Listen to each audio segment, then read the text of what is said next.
Now, this morning, you may hear, I guess, an unusual tenor to my voice, and that's because we're deep within a subterranean grotto behind the falls this morning. No, not really. It'd be like Blofeld from James Bond, right, where he lived inside a mountain. How did these Bond villains ever get all that money together where they could? They must have been in corporate world somewhere first beforehand, and someone must have been giving them a big bonus every year, and they were just turning around and buying, mountains out in the middle of the Pacific, all abandoned volcanoes, if you will, and then they were going in and building their little monorails inside. So enough of that. What we're doing is we're testing out some new equipment this morning. For those of you who listen to our program, I think I've dropped a couple of hints about this, but we're going to be taking the show on the road from some remote locations over the coming months. No, I don't have any more news on it than that for you, as I like to joke about the app we're telling you about now and then on the air, coming soon. Soon is an open-ended thing, though. What we thought we would do, though, is test the new equipment out. So I'm in a remote location this morning. I'm in the other side of the building, okay? Sitting in a green room and watching our chief engineer sip his coffee this morning. Good morning, Mike. Good morning. He's fueling up for the day. And so what we'll do is we're going to try at least for the first half hour today of the program to see how this works.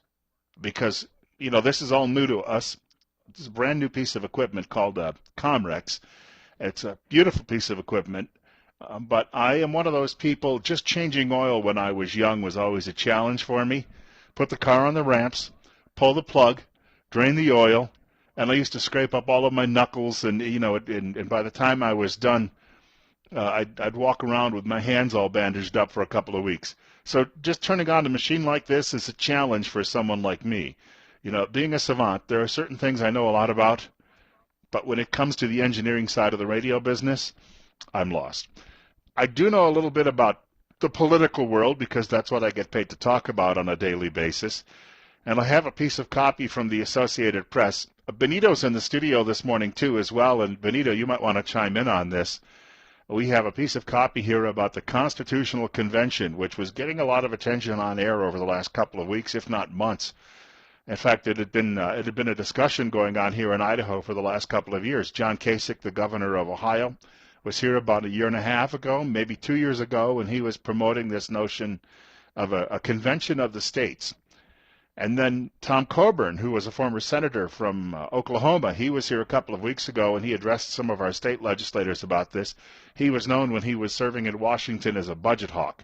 In fact, before Kasich was elected governor of Ohio, he spent many years in the House of Representatives in Washington. I had a congressman of mine 20 years ago who introduced me to Kasich at the time. These were guys who were pressing for a constitutional amendment during their time in Washington for a balanced budget. Because obviously in Washington, they don't balance the budget. They just keep running up the credit card, and then they get a higher limit, and they run it up some more, then they get a higher limit. But what had happened was somebody came up with a unique idea saying if Congress would not go through with this, that what we needed to then do, because there's an alternative, if Congress isn't proposing an amendment and turning around and asking the states to ratify it, you would need 34 or 38 states to ratify any amendment proposed by Congress. It was decided that perhaps we could go to the states because the states can then call a convention on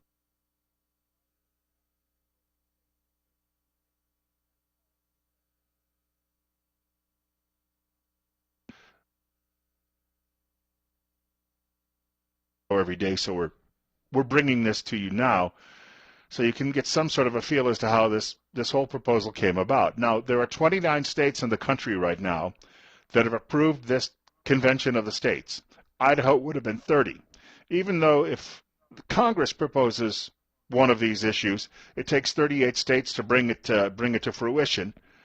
It only takes 34 states to actually call a convention. So Idaho would have been 30. Wyoming was 29 a couple of weeks ago. So Wyoming's on board with it.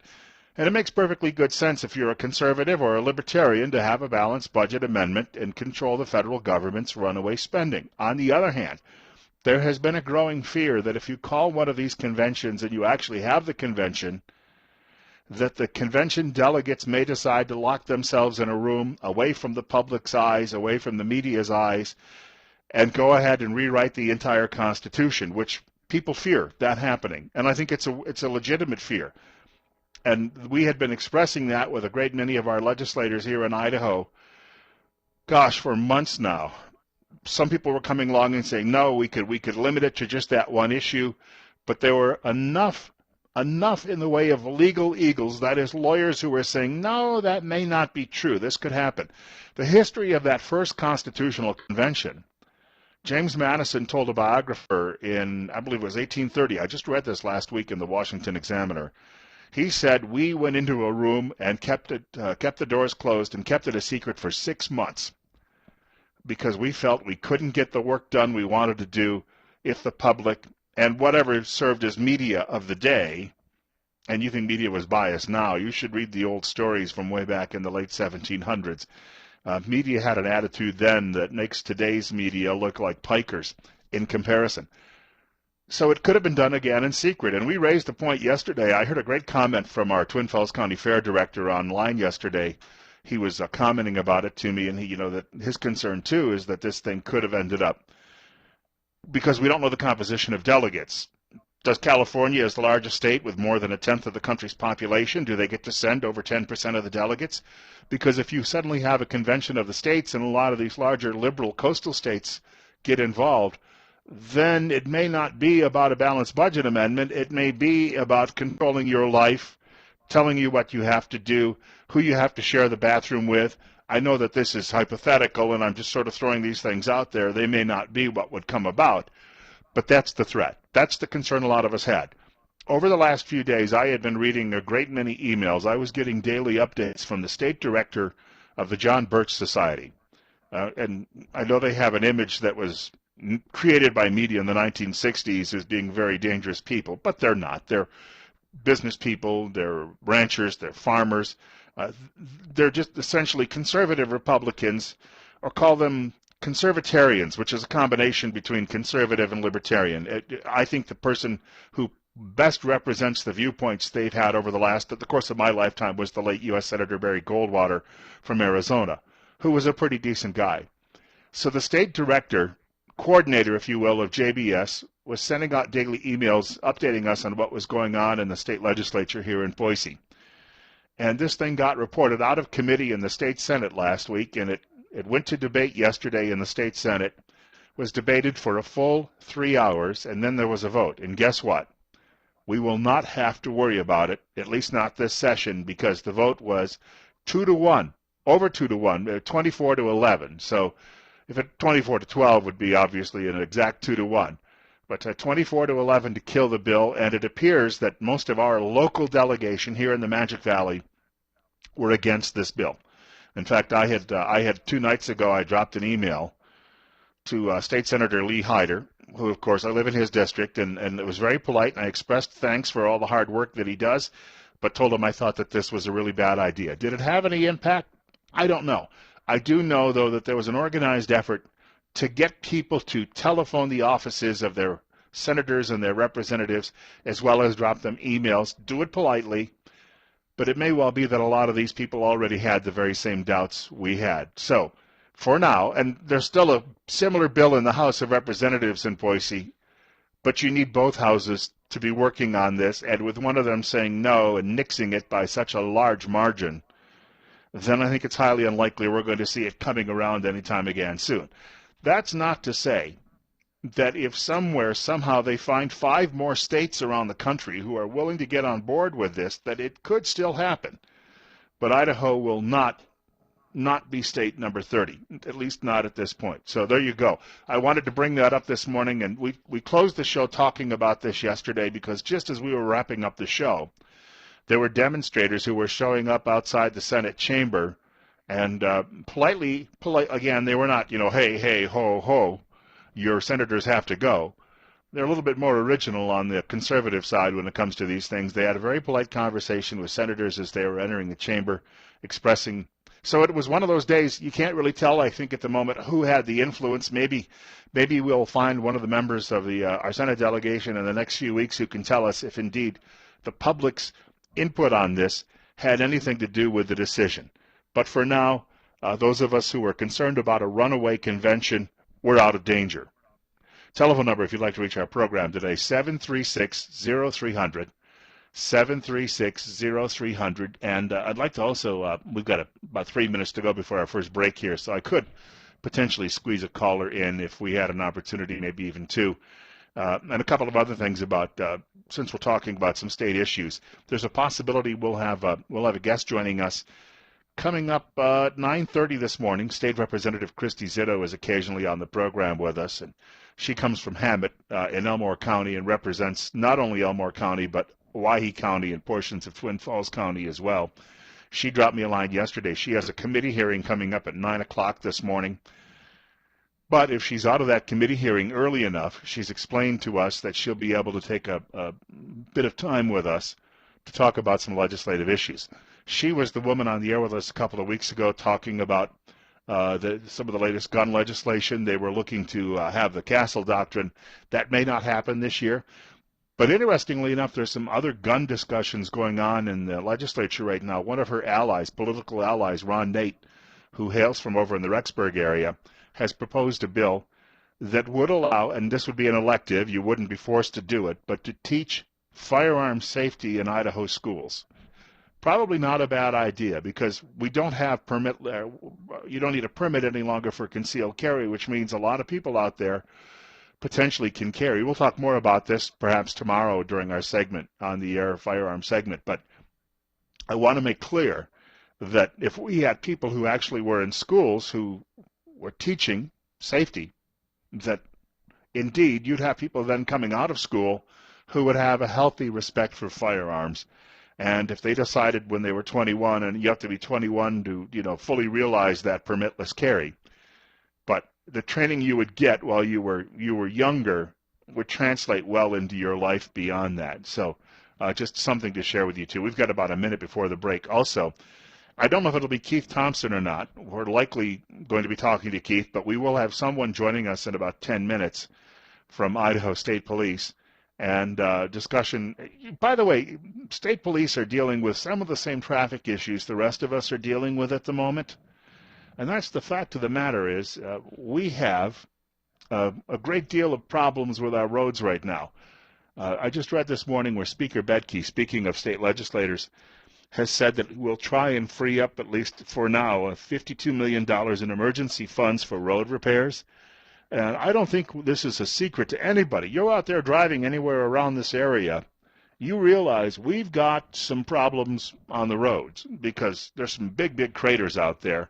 Well, they're talking about turning Craters of the Moon into a national park. Maybe they could expand it to state roadways, too. Maybe the federal government would pay for it then, right? But that's one thing, too, that I think we need to consider. All right, short break on the way. Got plenty more coming up this morning on Top Story with Bill Colley on News Radio 1310, KLIX, and NewsRadio1310.com. I've been telling you about our friends at Waddell & Reed. This is a company that's been in business, an investment company, since 1937. One of the oldest firms to offer mutual funds in the country. In fact, get this, they actually own and manage two mutual fund families. Investing by a conservative nature, the folks at Waddell & Reed know what they're doing is evidenced by 80 years in business. And what they do is they sit down with you and help build proper expectations, but they will help build around your needs, specific needs and goals, recognizing your individuality. They help you manage money at Waddell & Reed, and they take planning personally. I've got to mention Lieutenant Robert Rausch joining us in studio from Idaho State Police this morning. This seems a little strange, doesn't it, Lieutenant, talking back and forth when we can't see each other? It does. I was mentioning the road conditions. From your standpoint, are people being alert enough out there, or should we have a few reminders when we're driving? I think that most of the people are doing a pretty good job. We have people who come across a pothole or something and do one of two things. They either panic or they drive through the pothole and, suffer the damage that can come from that to their vehicle. And then from there we have traffic issues, crashes, things of that nature. I would encourage people. I was going to say. Go ahead. When you mentioned that, some of these craters are big enough that if you hit them, it could cause a pretty serious accident. Absolutely. Yes. There's some that literally swallow the front of your vehicle. Ouch. Well, you were going to say, and I didn't mean to interrupt, but go ahead. Well, we have this time of year where we should drive so that we expect there to be potholes and be very vigilant to look for these things. There's not just potholes, but there's also still frozen patches of ice on the roadway and some ice heaves that are on the roadway frozen, and those can cause your vehicle and the driver to lose control if you hit them suddenly, or if you make an evasive maneuver where you overcorrect and go off the roadway. And we're seeing crashes where this is indeed part of the concern, is that people are either trying to avoid a pothole or an ice heave, or they're striking these things, and then from that creating crashes in which other drivers are also involved. You mentioned that. A few weeks ago, I had to go to Petco on a Saturday morning, and I was driving down Fillmore Street behind Costco. And I was going around because the road winds through there. I was going around the corner, and of course, they've got some pine trees, and it's heavily shaded. And all of a sudden, there was a huge patch of ice. And I did a slight spin on that stretch of street, and that's the other part of this. You don't often know what's up around the next corner. No, you don't. And in shaded areas, such as where the trees are or other buildings and things are, you can get patches where maybe the rest of the roadway is completely dry, but suddenly you have a patch of ice. And it's not always as easy to see as you might think either. So we kind of need to drive at this point in the year like we expect that these sort of things might be there, and then, drive appropriately for that. I took my foot immediately off the gas pedal. Was that the smart thing to do? Would you recommend doing something like that? Sure. That's probably one of the best things to do, is just simply to remove the throttle from the situation. Large braking inputs or steering inputs don't change the momentum of your vehicle in the way that you want them to when you're on a slippery Yeah. surface. So probably the best thing to do is to decrease the amount of a momentum forward that your car is pushing, and then from there, small steering inputs are probably the best thing to do. I was going to say the other place that concerns me is if I'm on the interstate, and that stretch up there between Mountain Home and I'm trying to think of some of the other small communities, but you come around some of those bends. If you're driving at 80 miles per hour, you don't know what's up ahead either there. Is it wise to slow down a little bit through that stretch? Absolutely. I think 80 miles per hour is the maximum speed. There's no reason why you can't drive a little slower, especially when you're uncertain of the circumstances that are around a bend, or around a curve in the road where there might be ice, or there might be other potholes or other people. In fact, at times we have people who have suffered a crash or something, and they're partially in the roadway still, and then we get secondary crashes from that. No, I was going up that highway, I guess, week of Christmas, going to Boise for an appointment, and there was about 6 in the morning, still dark. I thought the roads looked really good, and I came down a hill and hit a bridge. And luckily I was already driving below 70 in that stretch, but there was just that moment where you can feel a little give in the tires, and I knew it was icy. Got across it without any problem, but there you go again. When you're driving in the dark, you can't obviously see sometimes what's up ahead.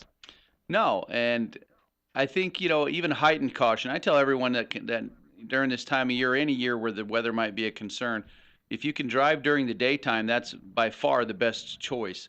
And if you can't, if you have to drive at night, then drive with the caution. You don't see animals as well. We have a lot of animal crashes on the roadways. You don't see potholes. You don't see black ice. You don't see things as well.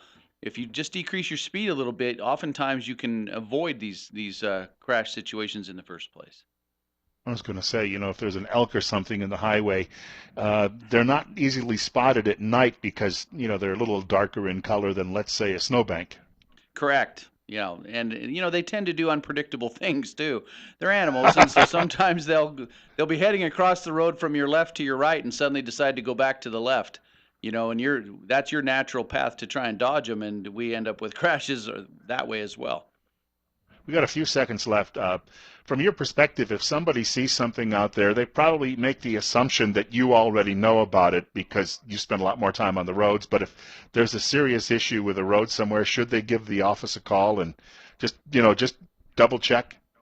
Absolutely. We like to hear from people out there. We especially want to hear about things that need to be worked on. You can call our office. You can call the local transportation department if it's interstate. Certainly, that'd be the Idaho Transportation Department. But if you're on a county road or a city road, then the local highway district or the city transportation department. But we do need to know where these things are. It's okay for us to say to you, we already know that. Thank you for calling us.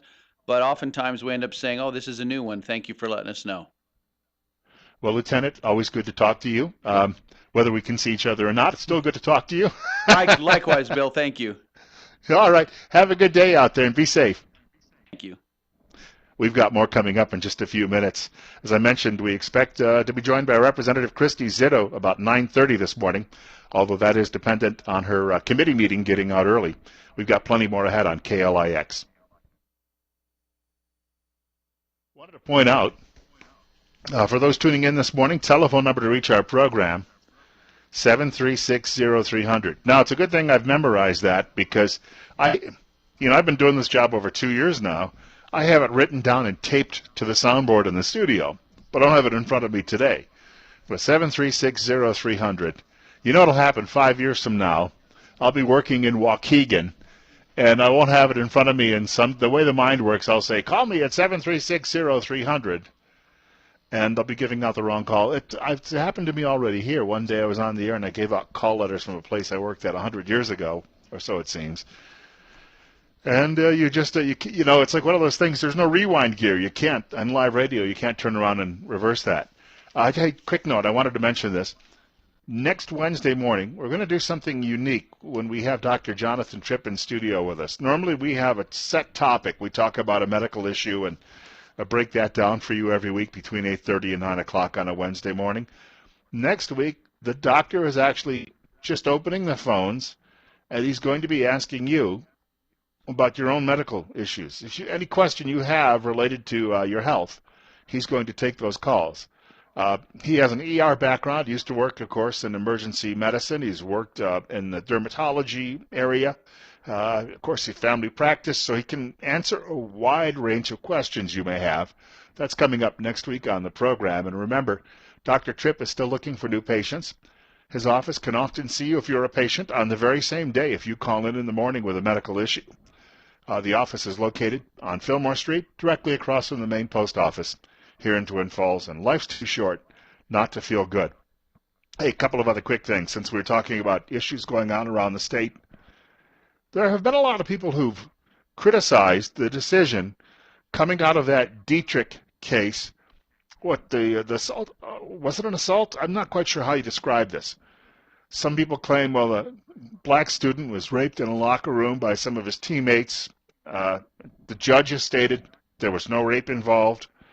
We're not going to get into too many gory details here about what happened because it is family radio. The thing is, this story got traction all over the country because it involved some white students in a small rural town in Idaho with a black student. Look, friends, I got to be honest with you. Even mainstream media has a problem with. You remember the case we had here at Fawnbrook Apartments in Twin Falls last summer? And then the exaggerations that got built up with that. And after a while, it's very difficult to correct some of the misconceptions that get out there. But that was being driven primarily by alternative media, not by mainstream media. In this case out of Dietrich, it has been driven by mainstream media. And in fact, I pulled a story down today. I did a Google search before the show. The Merced Sun-Star is a newspaper in California, has an 8-page story on this today. But as it turns out, a lot of the misconceptions are coming from the fact that people are angry with a judge because they feel the 18-year-old boy who was accused got off too lightly with probation. They're angry the younger students are going through the juvenile justice system. People are angry with Lawrence Wasden, our state attorney general, saying, well, they closed their eyes to. No, here's what actually happened, according to the Associated Press. And a reporter from the Associated Press, she did some nice work on this. Her name is Rebecca Boone. She reviewed thousands of pages of details related to this case. And she discovered that the investigation was likely harmed in the beginning because the school district didn't immediately report it to police investigators. In fact, the school superintendent decided he would conduct his own investigation. Now, unless he was a criminal justice major before he switched to education and college, he likely doesn't know a whole heck of a lot about collecting evidence and putting a case together. So by the time he'd gone through all of this, and he'd interviewed people, and he'd talked to various people, and there may have been pressures in this small community, they wanted to discover, I suppose, if anything really untoward had happened here. And if it did, in other words, they were worried about the image of the community and of the school district. Not a great idea. And so I bring that up this morning because here we go again. I don't want to accuse all academics of being liberals, but a lot of them are, and a lot of them are more concerned about public perception than getting to the bottom of something like this. So if you're going to be pointing fingers, don't point them at the judge. Don't point them at Attorney General Lawrence Wasden. These people were trying to do their job essentially after the investigation may have been tainted by what happened inside that schoolhouse, by the administrators at that schoolhouse. Unfortunately, that's not going to help the people around the country who are still trying to paint everyone in Idaho as a virulent racist, right down to your children who are going out and apparently on a, they're trying to portray these people, these kids, as being somehow Klansmen in training, which didn't happen. Bill Colley with you this morning on Top Story. Just a quick note I wanted to mention on a happier note, if you're listening to the program, thank you, but if you're having difficulty hearing, you've got to call Dr. Christine Pickup at Mount Harrison Audiology in Rupert. Why would you choose her office? Independence. She's the only independent, locally owned hearing healthcare practice in southern Idaho. That means more choices for treatment than just one brand and lower costs. Trust your hearing to a certified audiologist. Call Mount Harrison Audiology for your appointment today. 208-312-0957. There's just one. Hey, we're going to talk about Jeff Sessions in a few minutes. Stick around.